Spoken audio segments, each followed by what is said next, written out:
Bismillahirrahmanirrahim. Değerli basın mensupları ve aziz milletimiz, partimizin gündeme dair görüşlerini paylaşmak üzere karşınızdayım. Siyonist terör rejiminin Gazze ablukasını kırmak amacıyla yola çıkan Sumut filosuna saldırı hazırlığında olduğuna dair haberleri endişeyle takip ediyoruz. Gazze'de süren soykırımın ve ablukanın kırılması için yola çıkan bu insani yardım filosu yalnızca Filistin halkı için değil, insanlığın vicdanı için de büyük bir umudu temsil etmektedir. Siyonist rejimin saldırı tehditlerine karşı İspanya ve İtalya'nın donanma gemileriyle filoya eşlik etme kararı önemlidir. Bu adım uluslararası toplumun Siyonist terör rejiminin keyfi ablukasına karşı artık seyirci kalmaması gerektiğini de hatırlatmıştır. Benzer adımların İslam ülkeleri tarafından da atılması gerekir. Fakat maalesef bugüne kadar bu anlamda somut ve caydırıcı hiçbir girişimde bulunmamışlardır. Gazze soykırımı İslam dünyası için utanç verici bir sınav haline gelmiştir. Filistin halkı açlık, bombardıman ve yoklukla mücadele ederken İslam ülkelerinin sessizliği ve tepkisizliği kabul edilemez. Türkiye başta olmak üzere Birleşmiş Milletler Güvenlik Konseyi'nde işgal rejimine karşı tepkisini açıkça ortaya koyan ülkeler, küresel vicdanın sesi olan Sumut filosunu denizden ve havadan korumalıdır. Gayrimeşru ve gayri insani ablukayı kırmak ve Gazze'ye insani yardım ulaştırmak için yola çıkan filo, ismine yakışır bir kararlılıkla korunmalıdır. Değerli basın mensupları, Amerika'nın Gazze'de 5 yıla kadar sürecek geçiş dönemi planı, Hamas'ı ve hatta Filistin yönetimini devre dışı bırakarak Gazze'nin idaresini tamamen soykırımın finansörü olan emperyalist güçlere teslim etmeyi hedeflemektedir. Bu plan kabul edilemez. Gazze'de yaşanan soykırımın ardından Filistin halkının iradesi hiçe sayılarak atanacak herhangi bir geçiş yönetimi, Siyonist terör rejiminin hedeflerini hayata geçirmekten başka bir işe yaramayacaktır. Bu sinsi planın amacı, bağımsızlık mücadelesi veren Gazze'nin direnişini kırarak Filistin topraklarını müstemleke bir belde haline getirmek ve böylece Filistin devleti umudunu ortadan kaldırmaktır. Filistin halkının meşru temsilcileri başta Hamas olmak üzere Siyonist işgal rejiminin işgal planlarına ve soykırımına karşı mücadele eden direniş gruplarıdır. ABD tarafından finanse edilen ve Siyonist amaçlara hizmet eden proje, Filistin davasını tasfiye etmek ve direnişi etkisizleştirmek için tasarlanmıştır. Arap ve Müslüman ülkeler bu utanç verici planlara dahil olmamalı, bunun yerine Gazze'deki direnişi desteklemelidir. Gazze soykırımının durdurulmasının tek yolu direnişin güçlendirilmesi ve Siyonist terör rejiminin uluslararası alanda tecrit edilmesidir. Filistin'in geleceği dayatılan sinsi geçiş planlarıyla değil, özgürlük mücadelesiyle şekillenecektir.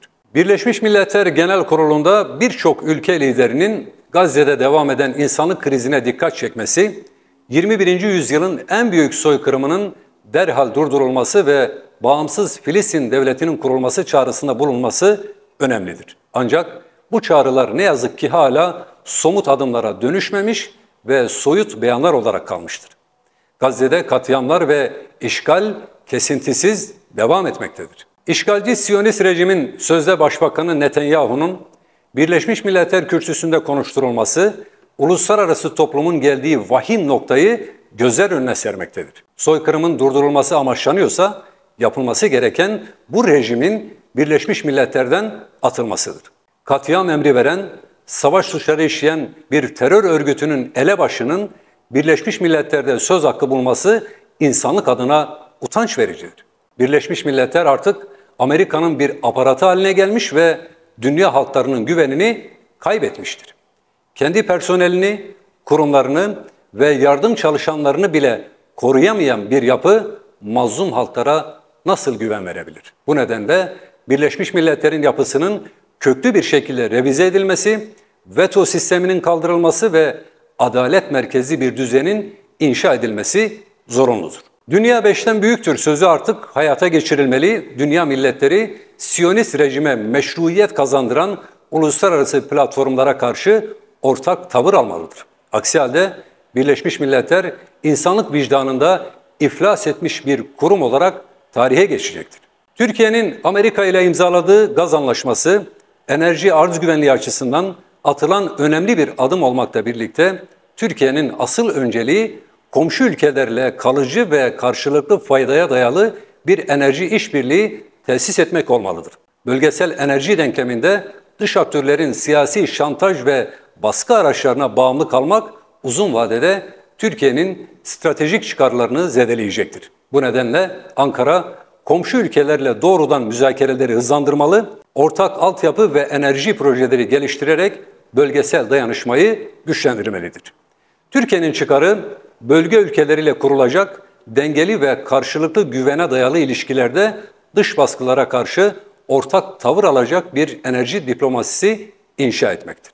Değerli basın mensupları, iç gündemle ilgili bir hususu da özellikle ifade etmek istiyorum. 2019 yılında başlayan pandemiyle beraber hızla yükselen enflasyon konut kiralarında fahiş artışlara neden oldu ve vatandaşlarımızı ciddi şekilde mağdur etti. Bu mağduriyet ne yazık ki halen devam etmektedir. 2022 yılında Cumhurbaşkanı Recep Tayyip Erdoğan tarafından kiracı vatandaşlarımızın ev sahibi olabilmesi amacıyla TOKİ'nin İlk Evim Arsa projesi büyük bir müjde olarak duyuruldu. Proje kapsamında 2 sene içinde 250 bin konutun teslim edilmesi planlanmıştı.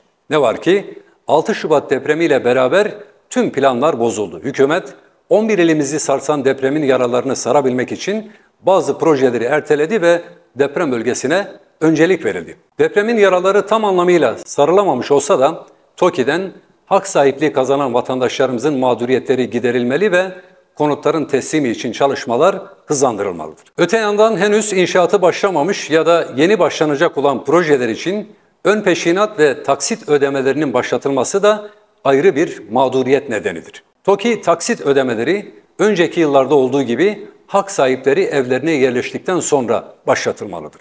Vatandaşlarımız TOKİ'den yeteri bilgi alamamaktan ve aradıklarında muhatap bulamamaktan da şikayetçidir. 2022 yılında hak sahipliği kazanan vatandaşlarımız süreçle ilgili mutlaka bilgilendirilmeli ve kendilerine dönüş yapılmalıdır. Kura ile hak sahipliği kazanan vatandaşlarımızın hayalini kurdukları konutlara ulaşması için çalışmalar hızlandırılmalı, iletişim ve bilgilendirme süreçleri daha şeffaf ve erişilebilir hale getirilmelidir.